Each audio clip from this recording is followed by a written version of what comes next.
What do you do with your Bengals in the wake of the Joe Burrow season-ending injury? Which member of the Ravens will be gobbling up Mark Andrews' targets? And what AFC East running back needs to be picked up and added ASAP? Plus, the 26th place team owner in the Fantasy Pros Championship, Joe Holmes, is going to drop by to talk about George Pickens, Khalil Herbert, and much more. We've got a great show for you. Joe Holmes is here. I'm Eric Balkman. Stick around. Your high-stakes fantasy football hour starts now.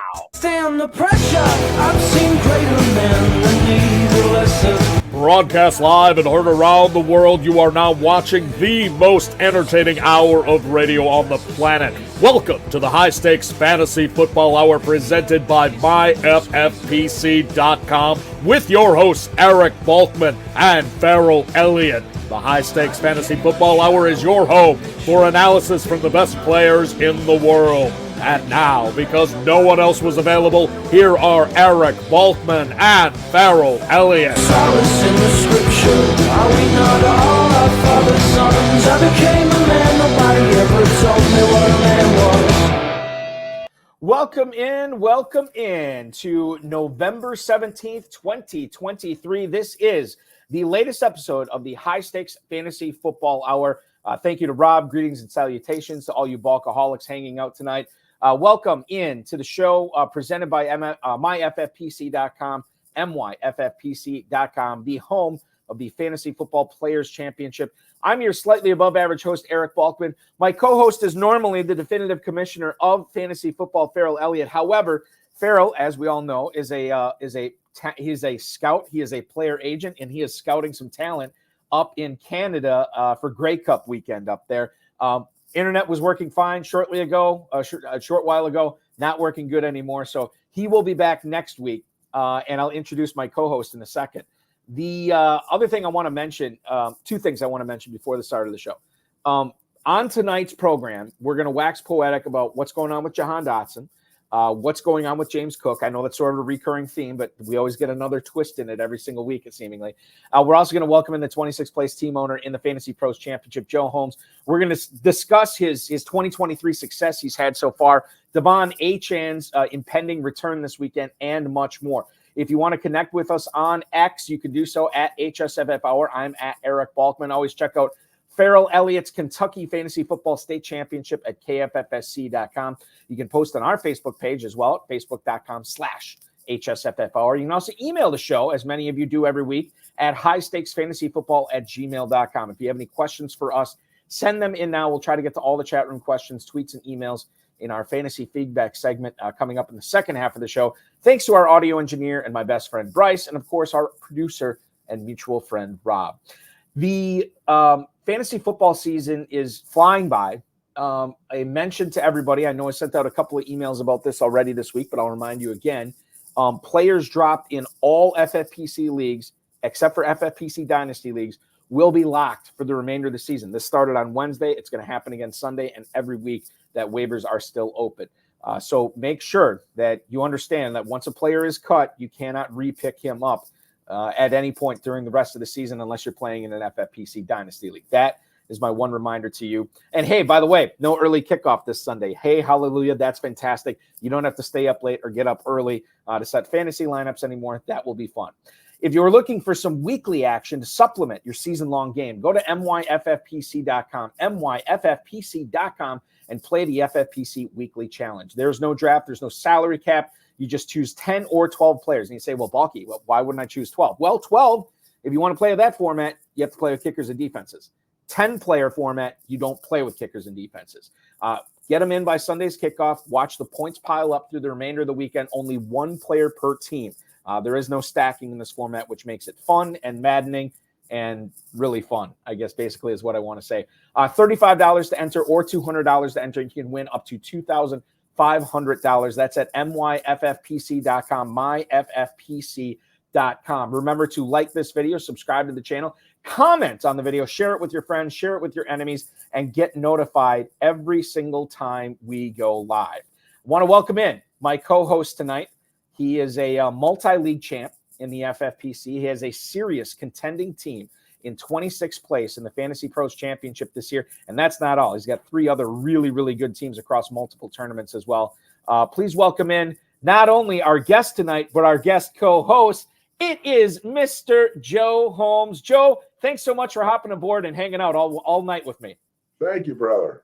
Appreciate it, Eric. Absolutely. What a surprise. Thanks for having me. So I want to get into how you're spending your time when you're not up at the top of the leaderboard, but I think we need to make this clear right now. You are a transplanted Eagles fan living in Florida now, right? That is correct. Your Eagles this year, I feel like the first 2 months kind of shaky, but pretty much we're winning almost every single game. How do you feel about them right now? Yeah, I do. I feel the same way. They're trying a new offensive coordinator, as you know, new defensive coordinator. Had some adjustments to make. The personnel is pretty much the same, and I think they're trying to protect Hurts a little more this year too from the running game. But yeah, I think they're gelling. We'll find out more on Monday night. And the rest, these next four games are going to really tell how good they are. Yeah, I hope, I was so excited for that Bengals-Ravens game on Thursday night. And then it I wouldn't say it turned out to be a clunker, but really disappointing to see what happened with Burrow and Andrews, and we'll get into that in a little bit. But, man, I've been telling people all week, that Eagles-Chiefs game on Monday night, not only is it a great game that's going to pit two great teams against each other, but the fantasy angles from that game, it's going to be crazy. I think that's going to be a very, very high-scoring game. Can't wait to see how that happens. In Florida, are you a working man, or have you hung it up and you're just full-time FFPC? What are you doing? No, I'm a senior project manager for a large healthcare insurance company, and that keeps me busy during the week. Pretty active with that, and then of course my fantasy football activities. Right, yeah, and certainly you always want to make sure that you're making time for those, as quite frankly, you have been, and doing it very well. Looking at your teams, Joe, you have 3 Fantasy Pros teams, 1 in 26th place overall heading into Week 11. The 3 teams' records 8-2, 8-2, and 7-3. Your best ball tournaments, you have 3 of those leagues. One of them, I know one of them you're in contention. The other one you're in first place in. So far this season, and again, I know there's the money weeks are coming up and there's a lot of football action to be played here, but it's been a really good year for you. What do you think the secret to your success is? Is anything different for you this year than there has been in years past? Because this is several squads that could win a lot of money this year, man. Yeah, no, it's the strategy. The strategy's been the same, but the results have been different. So I take the first 4 picks in my draft. Well, let's face it, the success you have in fantasy football is 4 quarters, really. The first quarter is your draft. Second quarter is the way you manage your waiver wire. The third quarter is your starting lineup. You don't want to leave points on the bench. And the fourth is pure damn luck, right? That's it. So this year, my strategy of picking a number 1 or a top wide receiver in the first round, and then the second round, I had Jalen Hurts everywhere. Wherever I was picking in the second round, if he was available, I was taking him. Then the third round was a top tight end, and Hawkinson ended up being that guy. I got him in 2 teams. And then the fourth was top running back available or another wide receiver. And then after that, focused on the running back. And this was regardless of what draft slot you had? Regardless of what draft slot I had. Okay. All right. And that's pretty much my strategy all the time, except, the previous years, injuries, right? My guy gets hurt. The luck factor wasn't with me in those seasons. But this year, things have worked out very well. I'm really excited about the next few weeks and see where we go. So let me I want to explore the 4-quarter analogy you made. I feel like, and I think this is true of a lot of high stakes players, and maybe yourself included, you let me know, but I feel like a lot of people feel pretty good about the drafting process. They feel good about their pre-draft process, during the draft, rolling with the punches. I feel like a lot of people think they have a good handle on that. Waiver wire, managing your fab budget. I feel like over the course, it might take a year or maybe 2 years to really get a handle on knowing what you should be spending and the nuances that go into that. But I feel like a lot of high stakes players have a pretty good handle on that. The fourth quarter, we'll get back to the third quarter in a second. The fourth quarter, luck, listen, you can't control it. You can't worry about it. So I'd like to feel like I've had as much bad luck as good luck. Like that kind of stuff evens out.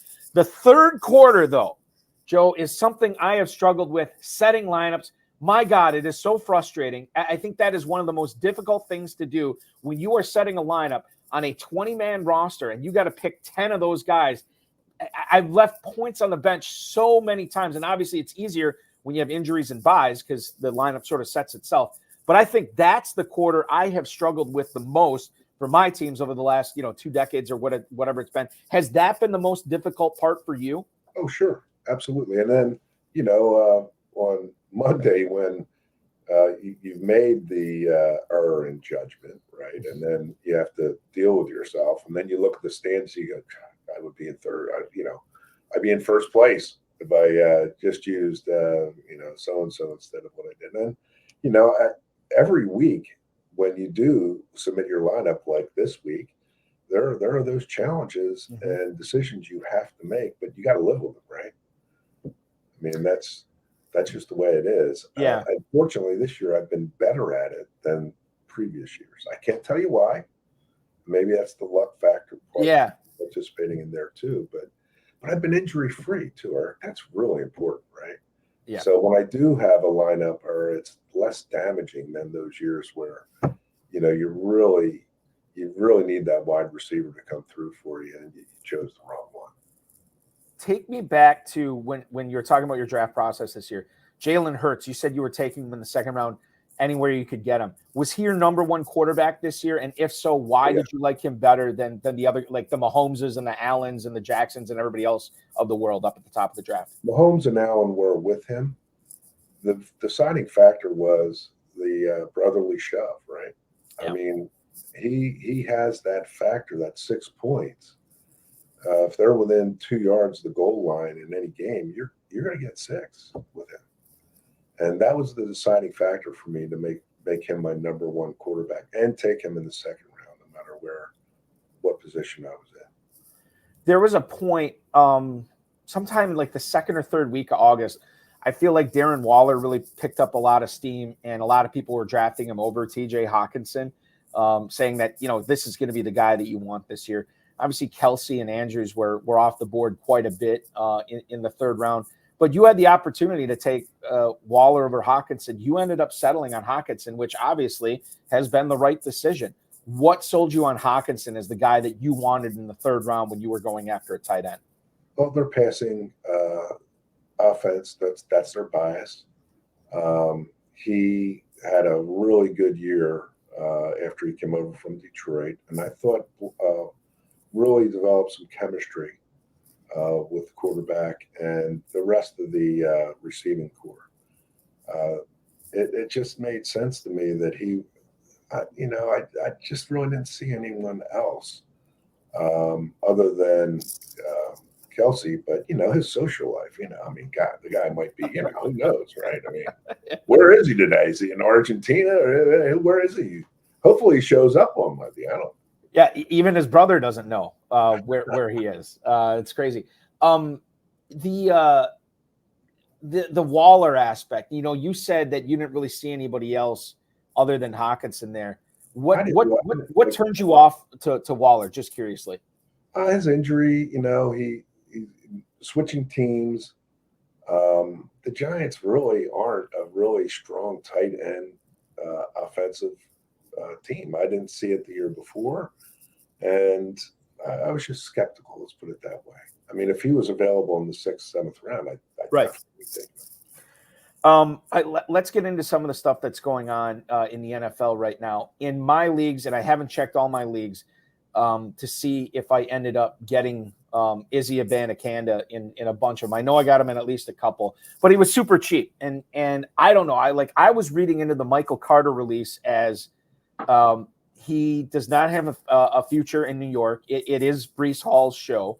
They did sign Dalvin Cook, and they drafted Abanikanda, I think, as one of the first picks on day 3. I think he was either a round 4 or maybe a round 5 pick. And this is a player that I talked with a lot of high stakes players who a lot of them who played Dynasty said that they were very excited about Abanikanda and what he could do in the pros. He gets placed on IR. He is out there in a ton of leagues. I was like, if anything were to happen to Breece Hall, I'd like to think Abanikanda. I always say this is a young man's league, Joe. And I go with the guy that has the youth, that has the explosion, and that doesn't have all the mileage that Dalvin Cook would have. Carter is no longer in New York. Would you rather have Dalvin Cook or Israel Abanikanda going forward now in your FFPC leagues? I do have Cook in a couple of my leagues, and I feel that at this point in time, he is the stronger running back. However, anything can happen, and you're right about the youth and the explosion factor and such.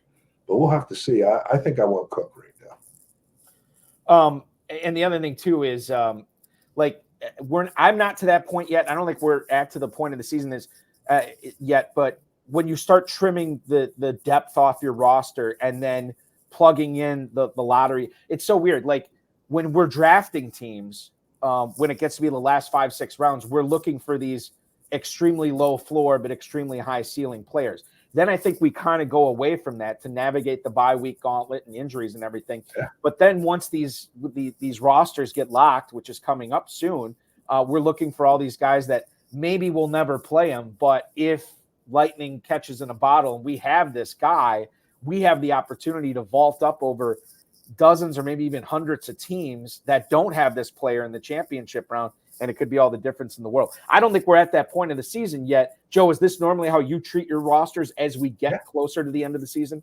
Absolutely. I take, as you'll see, I now have 2 quick kickers instead of 1, just in case, right? So, backfilling and lightning in a bottle. I mean, I picked up Phillips for Tennessee thinking that there may be some opportunity. The kid is quick, right? If you saw him at UCLA, when he gets in space, he's dynamic. And I just took a shot, right? That's an example, I think, what you're talking about.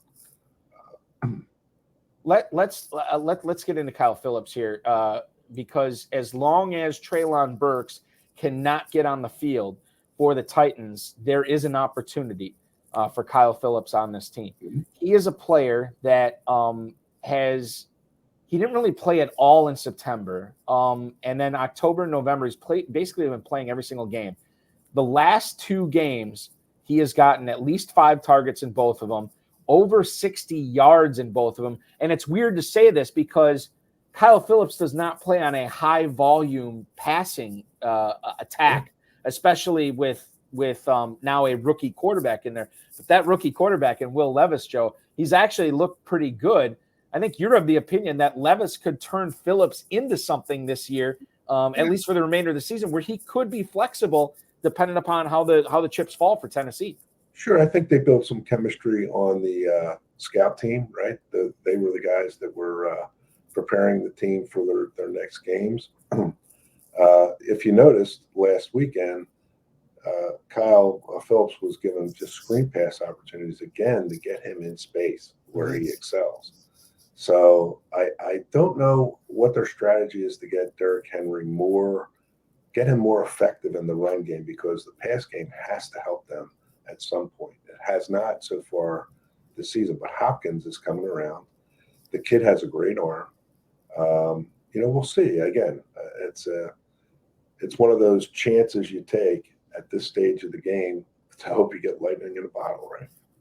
And certainly there is a narrative out there that, maybe you want to, and we've already seen it kind of really with Tyjae Spears getting out-snapping Derrick Henry in several games. Mm-hmm. Could be the case of Mike Vrabel saving Henry for the end of the season, or at least the stretch run of the season, as long as Spears is passable and he can get the job done. Will Levis is making things happen at the quarterback position as well. They got to win some games. They got to win. They do have road games. Yeah. They haven't won a road game in what, 2 years, something like that. Yes, exactly. Titans are they're suddenly interesting again, going forward for fantasy. George Pickens, I don't.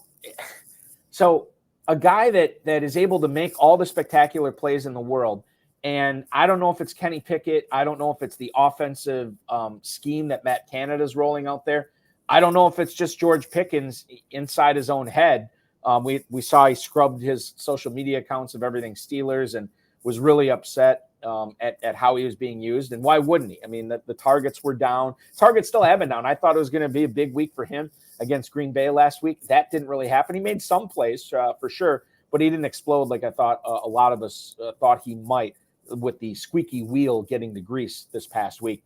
Pickens this week goes to Cleveland. Certainly not the greatest spot in the world for him to get on track and put up a fantasy bonanza. But I want to, obviously we take this game by game, Joe, but if we look in like the wide scope of this, I think that the KISS method, keep it simple, stupid, is having Pickens on your bench here going forward. I'm fine with that, and him blowing up for a week that he's on my bench. I'm cool with it. I need to see something before I can start starting this guy again. Man, I'll tell you, when he gets the opportunity, he has shown me that he's got the potential to be, right up there with Brown and the others, right? Physically, the after the catch capability that he has, and opening day against Cleveland, what did he go for 140 yards and a touch? But I think it was all in like the third and fourth quarter where he produced. But yeah, Pickens, that whole scheme doesn't feel right to me. It seems like it's more of a running bias now that Warren and Harris are sharing, and Harris is playing a lot better right now. Mm-hmm. So is Warren. So I think the coaching staff really likes to be in that run first, pass later type of mode, and their defense is always where they want to excel as well. So I just don't know. I just don't have a good feeling for the Steelers, where they're at, what their real how they're going to use Pickens. But he is a super talent. They really are missing. I think they're missing a great opportunity with him. I think the other thing that gives me pause and gives me frustration about Pickens as well is Pat Freiermuth has been out for 4 weeks now. This would have been a golden opportunity for Pickens to really cash in and put up some big numbers, and he hasn't. And Freiermuth could be back as early as this week. We'll see what happens this Sunday for the Steelers going forward. But I'm with you, man. I've seen him do it. Like we saw him do it in college. He's a pedigree draft pick. It's just a matter of him putting it all together and getting it done on the field, which he's not doing it right now. Let's go to Permar99's question in the YouTube chat right now. He wants to know our thoughts on Rashad Penny and Leonard Fournette. You are the resident Eagles fan on the program here tonight, Joe, so I'll let you talk about Rashad Penny. To me, he's kind of an afterthought. That Eagles backfield, they got so many guys there. I think the stars would have to align before Penny would become rosterable, and then they'd have to align even more for him to be startable. Your thoughts on Rashad Penny? I agree. I mean, Penny is a talent as well. What he did in Seattle, the limited time he was available, that he was injury-free, he's got it. And if Swift, has an unfortunate injury, then I think Penny gets more active, and you'll see a lot more of him. But right now, I just backlog him. Yeah, that's the thing, and it's just like he's another one of those guys you say, oh, well, I want to roster him just in case, something happens in the Eagles backfield. Well, think how many things would have to happen in that Eagles backfield for him to be startable. Now, what about the other side of this here with Leonard Fournette? Real briefly, Joe, I picked him up in several leagues a few weeks ago after he got signed by Buffalo. This is when Latavius Murray was sort of not getting it done in the short yardage game that they wanted to use him in. And then James Cook was coming on a little bit, James Cook really wasn't doing much.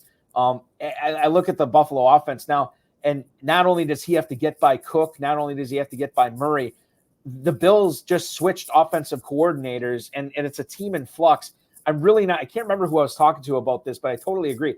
It's difficult for me to see a path to success for Leonard Fournette as well. Yeah, I agree. I mean, I'm in Tampa. I got to see him a lot. He really helped the team win the Super Bowl and he and Brady had a chemistry. But late last year, I think you saw the wear and tear on Leonard Fournette. and I can't trust him.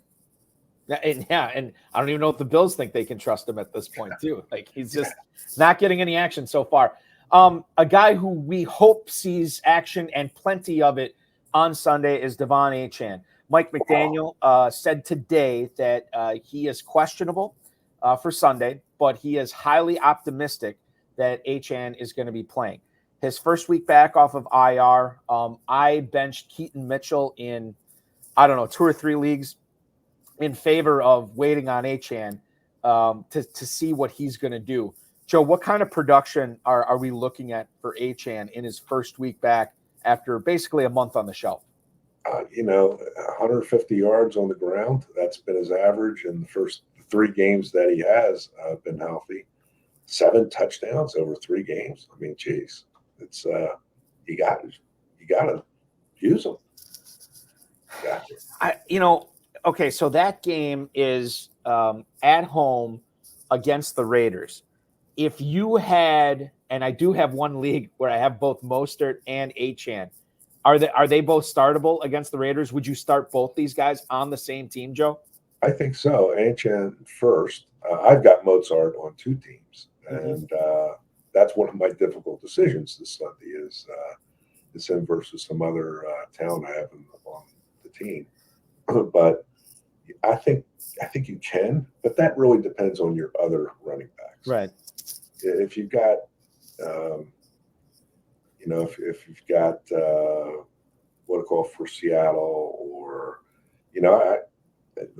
it's a tough call, but I would prefer Achane over Mostert right now. Yeah. Okay. So another tough decision. Bob Hogan's hanging out with us on YouTube tonight. He wants to know your thoughts on Devon Achane or Saquon Barkley. He can only play one of these running backs, so he doesn't have the luxury to start both of them. Already mentioned that Achane is going to be at home against the Raiders. The Giants, I believe. Oh God, who do they play? They're at Washington. Yeah. I'm sorry, the Commanders. The Commanders. We all know what you meant. I'm a little old,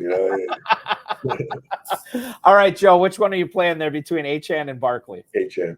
Okay. I mean, Barkley is above average, of course, but I think the Commander defense can shut him down. I mean, after all, they don't have much else, right? Mm-hmm. They have no quarterback. They have no passing game, really.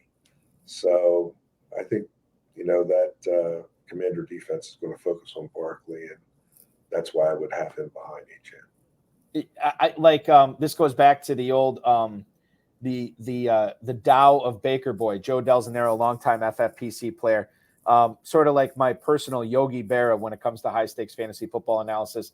And he told the Dizzle, who's hanging out in the chat room right now, when I think this is back in the Clinton Portis days when Portis was playing for Washington, and they were comparing him to another running back, and Dizzle said, "Well, what about this guy?" And he said, "Well, no, I mean, you don't draft guys that play on teams that don't score touchdowns. Like the Giants don't score touchdowns. The Dolphins score a ton of touchdowns. So like at that point, I guess like Occam's razor, well, not Occam's razor, but like obviously we're going to pick the most obvious solution here too. And I think, you didn't have to think about it much. I don't have to think about it much. You're obviously playing Achane over Saquon Barkley. And Joe, you probably unintentionally did this. Everybody loves the Raheem Mozart name. I like the nickname Mozart for Raheem Mostert, the guy who is creating a symphony of fantastic fantasy performances this year, an artist in his own right. I love the Mozart name for Raheem Mostert, and everybody else does too. Okay, let's go with. We had a question in the YouTube chat here, and this leads into our next question.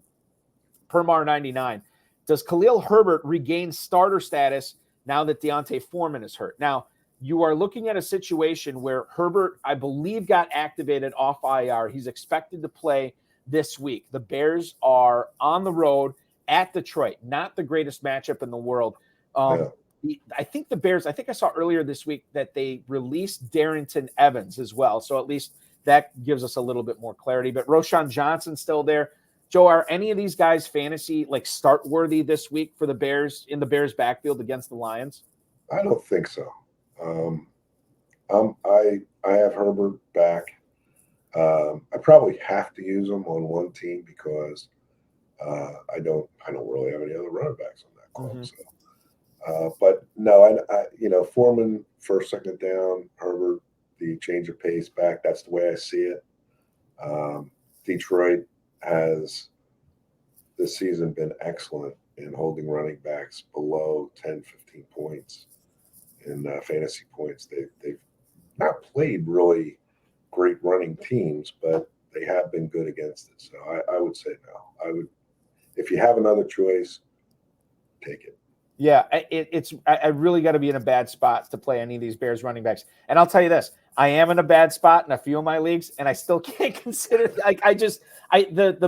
workload's going to be chopped up. The defensive matchup is not great. So yeah, I'm definitely doing everything I can to look elsewhere. You mentioned a couple of difficult start-sit decisions that you have this week, Joe. I think involving Raheem Mostert. Who are some of those players? Do you remember offhand who you're deciding between Mostert and who else to start? No, because I think Mostert, I put Mitchell in there last night on that team to give me some flexibility because I don't know if Jefferson's coming back or not. Right. Yep. And then I have Pickens on that team as well. I benched Pickens for Mitchell, trying to get some flexibility with the unknown factor on Sunday.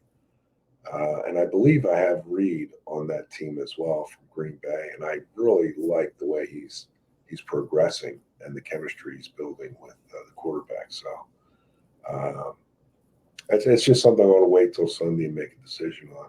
Do some more research, watch a lot of you guys, what you're thinking, and digest that information and make a decision, right? Yeah, I think that's important. And you're going to have to make an important decision here. The Dizzle in the chat room right now.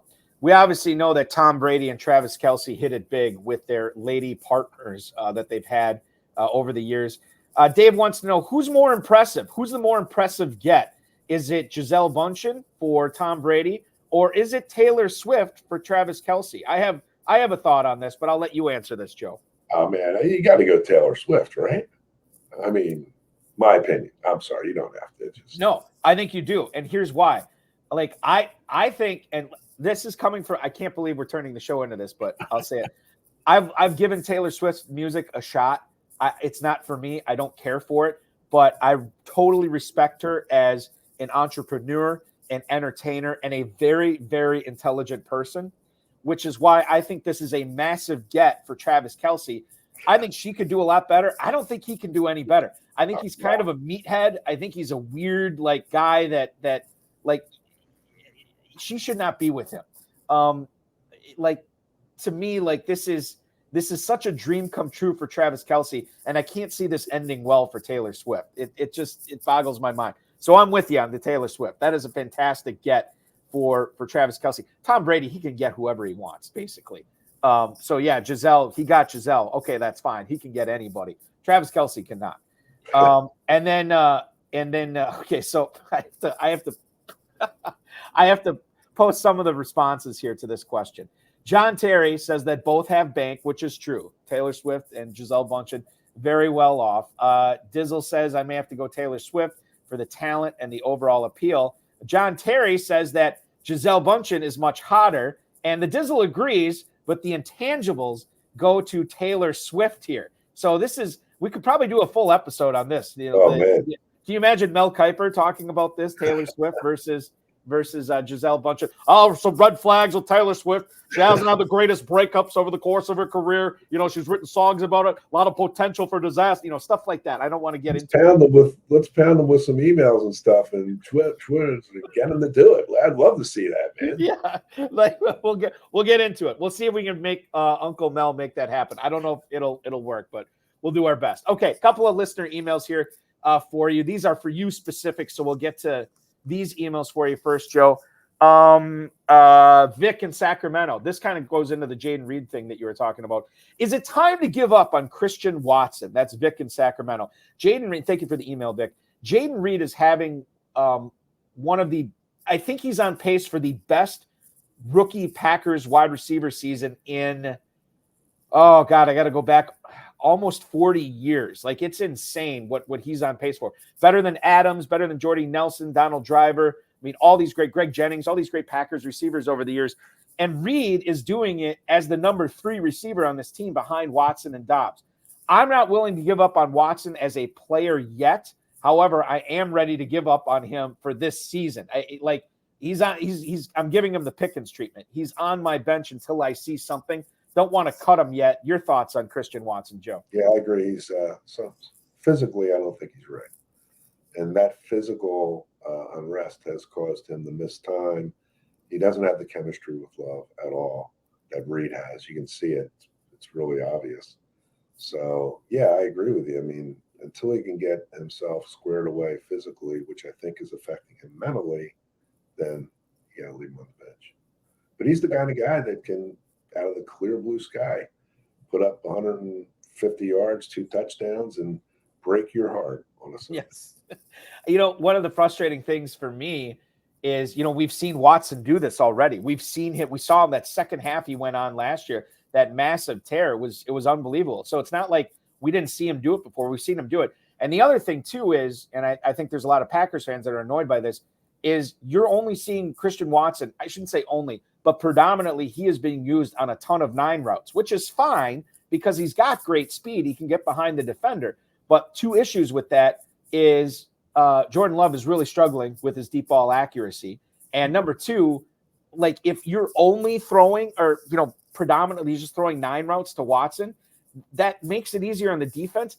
Think about how successful he was with jet sweeps and end arounds and intermediate routes last year. You're just not seeing that with Watson, or at least you're not seeing it for enough with Watson. So I still think he deserves to be on your roster, but he definitely does not deserve to be starting right now. And there's okay, hold on. John Terry, Jordan Love sucks. Dave Gerzak, yeah, Love is terrible. Green Bay should keep losing. And then it's the QB, Love sucks for Per 99. I don't want to be the Jordan Love apologist here, but we have not seen enough from Jordan Love supporting cast to make our call on Love yet. He's working with an insanely young group of receivers who multiple ones besides Jaden Reed have been underperforming. Luke Musgrave hasn't stayed on the field. Watson hasn't stayed on the field. The offensive line is as bad as it's been in Green Bay in probably about 15 or 20 years. The jury's still out on Love, okay? The jury is still out on Love. Joe, what do you think? Jordan Love, now that I've gone off on this. All the things that you said this weekend, they seem to be gelling more and more. I'd love to see them continue that advancement against the Broncos, because that keeps them in the game. If they lose this weekend, it's going to be tough for them to contend. So yeah, I there's a lot of issues with Green Bay, but they are seems to me like they're getting a little bit better. And we'll see this weekend. We will. And I think that's going to be a fun game to watch, that Packers-Chargers game. Maybe we'll actually see a 300-yard passing game for Green Bay, which hasn't happened in like 3 years. Aaron Rodgers didn't even have one last year. It was crazy. One more email here for you. Larry in Muskogee, Oklahoma. Excuse me. Hey, Joe, who is the Texans wide receiver to play this weekend? Thanks, man. That's Larry in Muskogee, Oklahoma. I don't believe Noah Brown practiced again today, so I'm sure he's going to be out. Too last week. I got him in the Sunday, waiver. I got him for like $6 or something. I was really looking forward to using him, but unfortunately, no. That's a heck of a buy, Joe. $6 for Noah Brown. Good on you, my friend. Yeah, thanks. No, it's just one of those luck factor, right? Right. Yeah. Fourth quarter. But who for the Texans this weekend?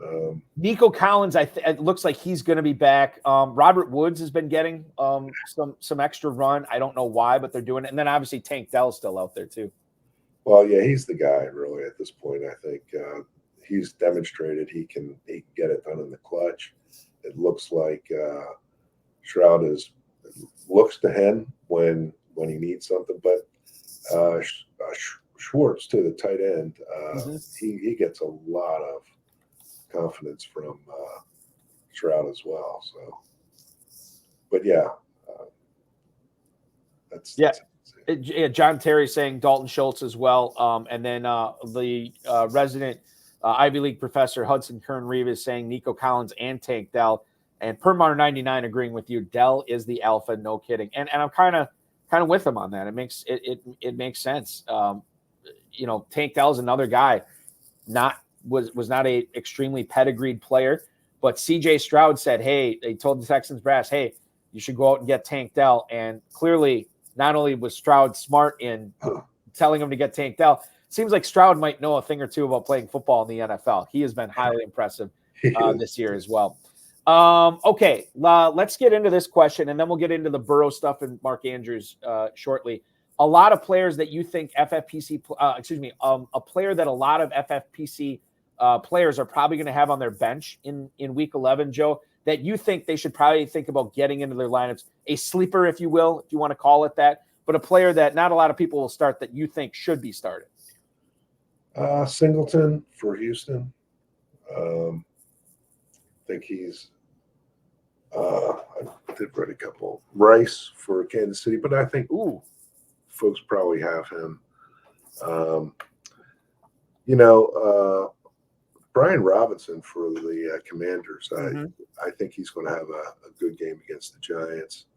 You talked about Dotson for the Commanders too. He didn't have, what did he have, 2 targets last week? And wasn't good, and no points. It was bad.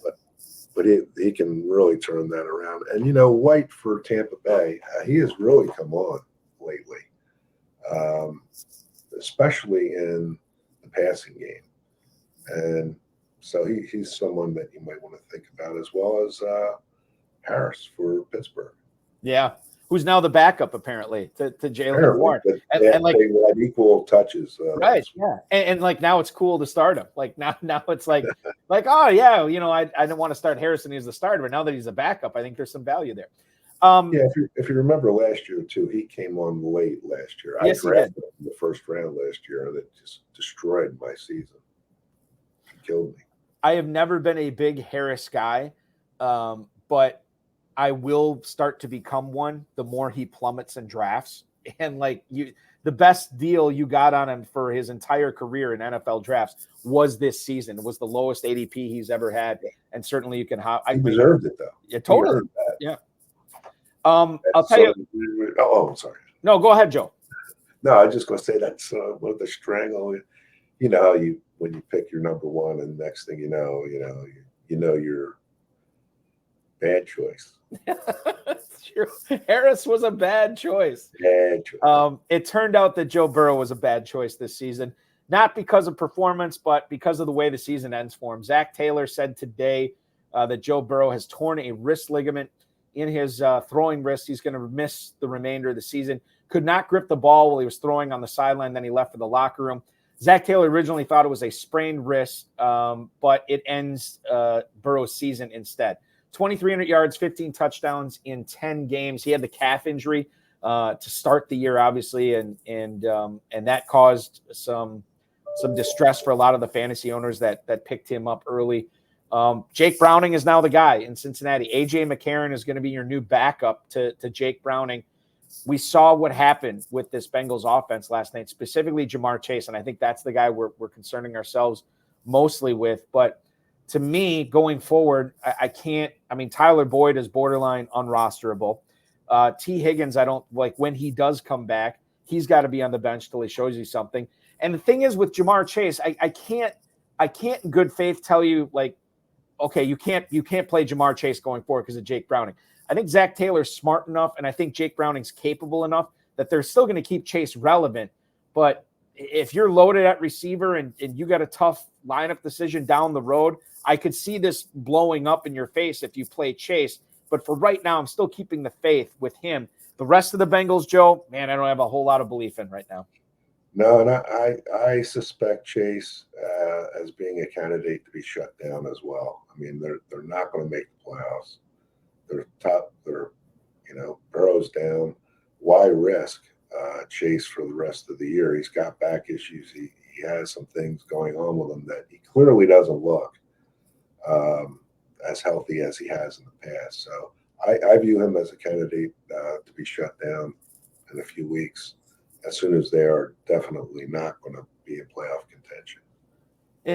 It stinks for the Bengals because I think heading into week 11, all 4 teams in the AFC North were going to be playoff teams if the season ended that day. Now the Bengals are in last place in that division at 5-5. It's certainly going to get worse before it gets better. It just might behoove them to start worrying about next year. The AFC is so loaded, man.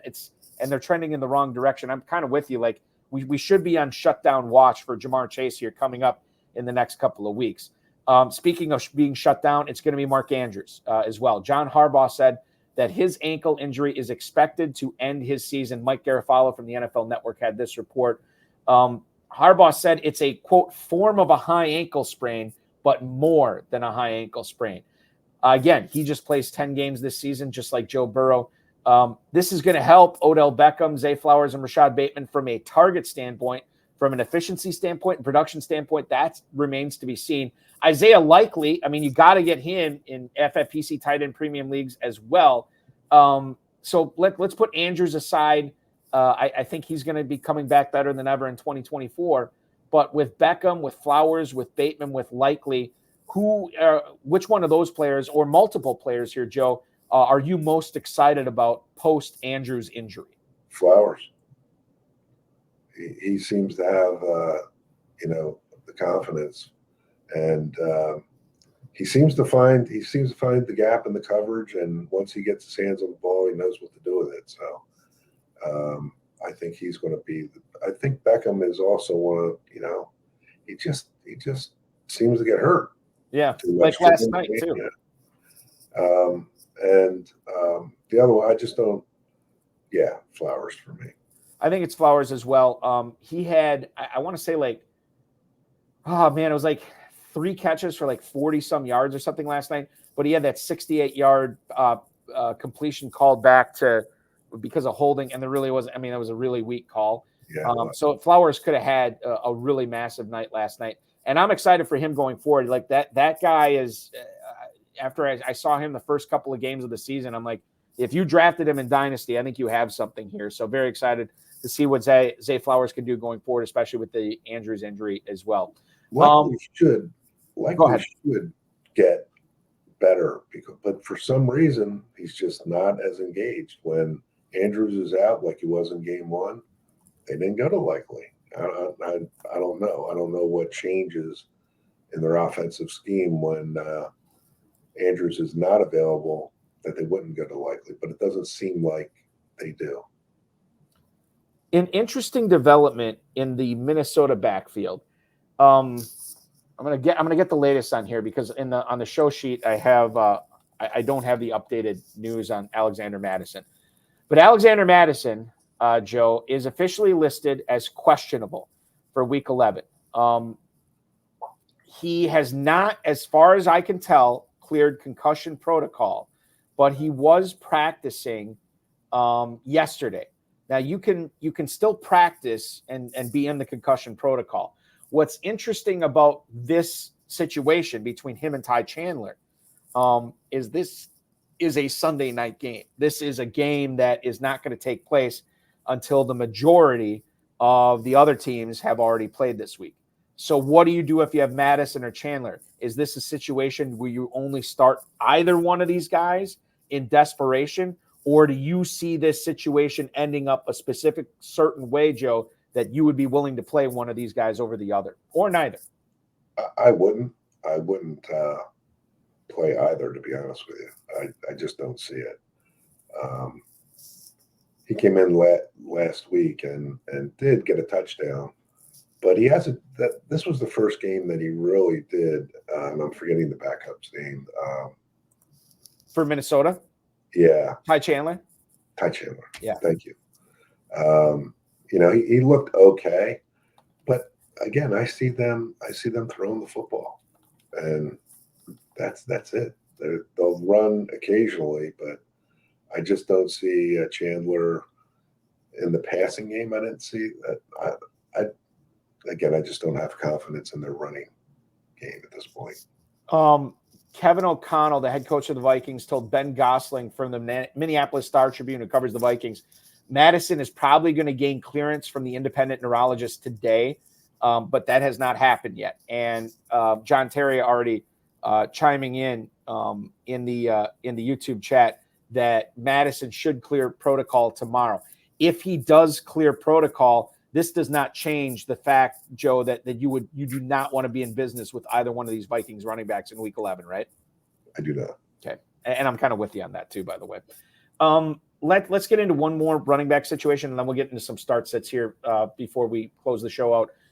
Aaron Wilson, who covers the Houston Texans, reported that Dameon Pierce is not slated to play in Week 11 against the Arizona Cardinals. So this means your guy you just talked about, is a player that you don't think a lot of people are going to be starting, but they should, is going to be Devin Singletary. He had 84% of the Texans' rushing attempts over the last 2 weeks and had 30 carries for 150 yards and a touchdown against the aforementioned Cincinnati Bengals this past week. Singletary, this is great news for him with Pierce being out. You got to find a way to get Singletary in as a flex this week, right? You do, and I am so disappointed in myself for not picking him up on the waiver wire a couple weeks ago when he was available. I just kicked myself that I didn't do it. You know, when I'm placing bids on the waiver wire, I'm always looking for those one or two guys on my team that I can just churn and then I'm looking for the injury. What injury away running backs are out there? You know, where all they need is one bad ankle turn or one bad hit, and all of a sudden they're handling 20 touches. And Singletary was a guy I actually looked for, and either he wasn't available or I didn't have a good enough guy to cut at that point. But Pierce has been dinged up. Singletary's not out there anymore, obviously, but if you have him, my God, you got to find a way to get him into your lineup this week.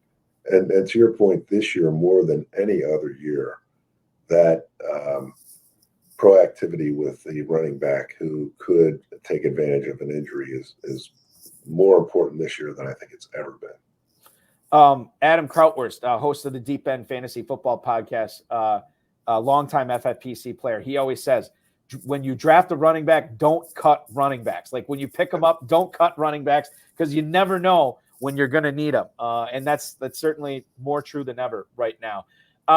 Fantasy feedback, start or sits right now, Joe. Let's get into it. There's a few of them here. I think we'll have time for all of them tonight.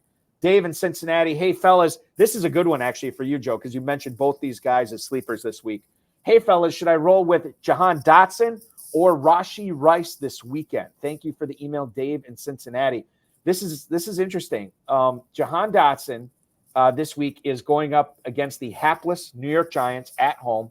Rashee Rice is in what I said is going to be a fantasy points bonanza against your Eagles on Monday night in Arrowhead. You only have room for one of these guys in your lineup, Joe. Who's it going to be? Boy, it really is a tough one. I think I would go with Dotson.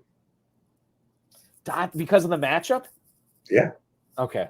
Because it's weird for me. I look at that Eagles-Chiefs game, and it's going to be tough for me to sit any of my Eagles or Chiefs, right? Unless we're talking about Dallas Goedert or, Boston Scott or Kenny Gainwell or something like that. But, I guess the fact that unless you're Travis Kelce, pass catchers in Kansas City have been extremely hard to rely on a week-to-week basis. He goes to 50. If the Water Boy's available, you could throw it to him. The distribution is way out of proportion for having Rice take advantage of his talent. Although I think Mahomes has more confidence in Rice and is building all the time. But to your point, 5-6 targets, that may be what he gets. Dotson, on the other hand, who knows? He could have another target-rich game. We'll see. Be nice if the Giants could put up 15, 20 points in that game too, where Sam Howell's going to have to keep passing to keep guys like McLaurin and Dotson and Logan Thomas and everybody like that involved. Tony in Lockport, New York. In a bad way with tight ends this week, Michael Mayer or Chig Okonkwo. Thanks, guys. So Mayer, neither one of these guys is a great option. Obviously, this must be tight end premium scoring in the FFPC, which I think most of our emailers are playing and asking us about anyway. Mayer goes to Miami to try to, keep pace with that high-powered Dolphins offense. And then Chigakonkwo is at Jacksonville this week. Do you have a good feel between Okonkwo versus Mayer this week, Joe? Mayer, I think, would be my choice of a bad situation. I'm sorry for him, man. I'm glad I'm not in your situation, but I feel for you. Right. Yes, exactly. I've been there before, though. Yes. I'm sure I will be again. Yeah, that's fantasy, man. We all will be for sure. Let's go to D Dance's question in YouTube in the YouTube chat room right now. Would you guys trade Jalen Warren for Tank Dell? He has C.J. Stroud, Jahmyr Gibbs, and Ty Chandler. So if he makes this deal, I'm assuming he'd be looking at Gibbs and Chandler as his two running backs. Boy, I guess I need more context here. In a vacuum, I in full PPR, I would rather have Tank Dell than Jalen Warren going forward. But I guess I need more information. Who would you rather have in a vacuum here, Warren or Dell, Joe? Well, because Gibbs is in the mix, I would go with Dell. Gibbs is, I think he's going to have another great game. Yeah, wheels up for the Lions, man. That team has really, really surprised me this year, and what St. Brown and Goff and Laporta and Gibbs and Montgomery have done is and that offensive line's been tremendous too in Detroit. Yeah. Dan Campbell deserves a lot of credit for what he's been able to do in that turnaround. Laporta's been a huge. I didn't expect them to be this good. How many tight, let's say the season ends today, Joe, and we start drafting for 2024. How many tight ends are you drafting ahead of Sam Laporta next year? Probably 3. Kelsey, Andrews, Hockenson? Not Andrews. Kelsey, Hockenson, and Kincaid? I don't know. Well, I got to see some more football, but I think Schultz is doing pretty good. Oh, Schultz, yeah, that's another good one too.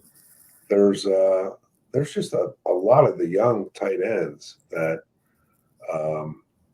Laporta is the top of the crop, but there are some guys really developed. What about the guy in Arizona? What about McBride? That's another good one. Yeah. And I was worried too, like when Kyler Murray came back, I really didn't know what to expect from McBride, but then he had another good game with Kyler Murray throwing the ball too. So yeah, I think McBride is a guy that, and this is the second year, right? He's not a rookie anymore. You'd expect a little bit of a step forward. We're seeing a massive step forward for Trey McBride this year too. He's another one I got on the waiver wire this year. Me too. Yep. Absolutely.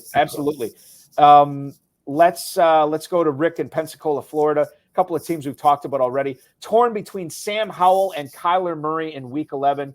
Who would you guys start? Thank you for the email, Rick in Pensacola, Florida. As I look this week, I already told you that Sam Howell is going up against the New York Giants at home. Kyler Murray hits the road to take on the Houston Texans. This is close for me. I think I'm going to lean towards Murray because of the rushing aspect. But Howell just throws up these random 300-yard passing games, and you just never know when they're going to come. I'm using Howell in my weeklies all over the place because he's relatively cheap, and he's at home against the Giants. So, the other factor with him is, to your point earlier, you want the Giants to score 15 points or something, because if they don't score, you're going to see a heavy dose of Robinson and other running backs we probably haven't seen. Right. So, yeah, it could be Chris. This could be the Chris Rodriguez breakout game when the Commanders are up 35-0 in the third quarter and Rodriguez rushes for 2 touchdowns and 100 yards after that. Anything is possible. Non-zero chance of anything. Like I always say. Go ahead. I was just going to say I think you're good with either one, but I agree with you that the rushing aspect. It's Murray. Yeah. I'm not going to repeat it because YouTube will have a problem with it. But Dave the Dizzle Gerzak says the Giants and the Commanders could be a you-know-what show. And I totally agree with him. PU. Yeah, there's a chance it could be a PU-type game. Final email tonight, John in North Bloomfield, Ohio. Hi, HSFF honchos, James Cook or Jalen Warren in Week 11. Appreciate it. That's John in North Bloomfield, Ohio. James Cook, who is taking on the New York Jets. It is a home game, but it is the Jets. And then you have Jalen Warren, who we're already discussing. starting running back for Pittsburgh, is in Cleveland. Neither one of these matchups are good, Joe. Which one would you rather roll with? Warren, I guess.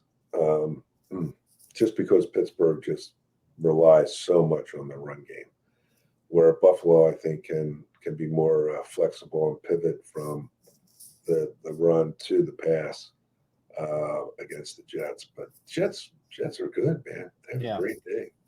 They're coming on for sure. I'm with you on Warren. I think there's going to be a little bit more volume. I don't think one matchup is necessarily better than the other one, but I do lean towards the volume for Warren, especially passing, catching the ball out of the backfield, because Latavius Murray has come on a little bit. You could see him vulture some touchdowns, or a touchdown, not some touchdowns, but maybe a touchdown or two. I know Harris has sort of been the preferred goal line back for Pittsburgh, but Warren's been in there inside the 10-yard line a significant amount. It's very close. I'm going to lean towards Warren with you, my friend, on this as well. And just look at that. It's already been an hour. I feel like we could go even further into the night, Joe. Oh, I love it, man. It's so much fun, right? Oh, you can't. Doesn't get any better than this. Talking ball on a Friday night. We love it. The 26th place team heading into Week 11 in the Fantasy Pros Championship is Joe Holmes, my co-host for this evening. Joe, I hope the ball bounces your way this weekend. I hope you bring home that $1 million grand prize. And for God's sake, I hope you beat the Kansas City Chiefs on Monday night and just send the Swifties reeling, and the Eagles get a big win, which could be a Super Bowl preview coming up in Las Vegas this year. Thanks for joining me, man. So much fun. Thank you, man. You're the best. Really appreciate it. Thank you, Joe. Appreciate you. Joe Holmes, ladies and gentlemen, from the Fantasy Pros Championship 26th place slot coming into this weekend. Good luck to him going forward. I want to thank Joe. I want to thank the FFPC, Rob, Bryce, and, of course, each and every one of you. We will be back next Friday. Ferrell will be back next Friday as well at 10 o'clock Eastern time. You can check out Tuesday's RotoViz High Stakes Lowdown with Bill Wonky, who has a top 40 team in the FFPC main event. That's on the FFPC socials, including YouTube. You can also check out the RotoViz High Stakes Lowdown this Tuesday at 10 p.m. with Mike Engel, a team who has a player who has a top 20 team in the FFPC main event. We will go live at 10 o'clock on Tuesday night. It's going to be a busy Tuesday night because we are going live with the Better Sports Network's High Stakes Fantasy Football Show on Tuesday this week because of the Thanksgiving holiday. We will go live from 7 to 9 with the GOAT District's John Daniel. And, of course, if you missed last week's High Stakes Fantasy Football Show, you can check that out on the Better Sports Network, any of their socials, any of our socials. Theo Greminger from Player Profiler. What a comment. We covered a lot of ground, but not enough ground. There was so much that we covered Thursday night. So make sure you're checking that out in case you missed it. Go to myffpc.com to play in the FFPC Weekly Challenge. No draft, no salary cap. Pick your 10 players, pick your 12 players. If you want to get in that, just get in by Sunday's kickoff and then watch the points pile up for the remainder of the weekend. Remember, only one player per team. No stacking. We're going to be launching the FFPC World Famous Playoff Challenge soon. We'll give you the details on that. For the weekly challenge, remember, you can enter for as little as $35, win up to $2,500 as well. All players that were dropped on Wednesday and that will be dropped on Sunday, on Sunday's Fab Run, are going to be locked for the remainder of the season in all FFPC leagues except for Dynasty. So make sure that you are well aware of that before you drop a player, knowing that you can't pick him back up for the remainder of the season. Remember to like this video, subscribe to the channel, comment on the video, share it with your friends, share it with your enemies, and get notified every time we go live. The next time we will be going live Tuesday night, a double dose of shows. 7 o'clock, we'll go live with the BSN HSFF show with John Daniel from GOAT District, and then Mike Engel, 9 o'clock that night. Beg your pardon, 10 p.m. Tuesday night on the RotoViz High Stakes Lowdown. Thanks so much for watching, everybody. I hope the ball bounces your way this weekend. Good luck in all your fantasy football leagues. We'll do this again next Friday night.